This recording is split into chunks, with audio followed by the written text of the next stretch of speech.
పాపము చేసి శరీరాన్ని విడిచిపెడితే ఆ జ్వాలలతో కూడుకున్నటువంటి తోరణములోంచి యమసదనంలోకి వెడతాడు. ఒరే, ఇక పైన ఇలా పాపాలు చెయ్యకు, సద్బుద్ధితో ప్రవర్తించు, నువ్వు అక్కడ వెళ్ళవలసినటువంటి దారుణమైన పాపాలు నీకున్నాయి, వాటిని తీసేస్తాను, నీకోసం నేనొస్తాను సాయం. ఇక్కడ నా ఆలయం ముందే జ్వాలాతోరణం జరుగుతుంది, అక్కడ ఏ మంటల తోరణం కింద, చిచ్చు తోరణం కింద నుంచి వెళ్ళాలో అక్కడ నేను నీకు సాయం వస్తాను. దా, నేను ముందు వెడతాను, నువ్వు నా వెంటరా. ఇక్కడే జ్వాలాతోరణం కింద నుంచి వెళ్ళొచ్చావు కనుక ఇక అక్కడ వెళ్ళవలసిన అవసరం తీసేస్తాను.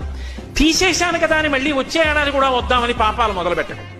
బుద్ధి మార్చుకొని నేను ఇంత నీకు అనుగ్రహించాను కాబట్టి నా అనుగ్రహాన్ని గుర్తు పెట్టుకుని ప్రేమతో నేను పాపము చేసి శరీరాన్ని విడిచిపెడితే ఆ జ్వాలలతో కూడుకున్నటువంటి తోరణములోంచి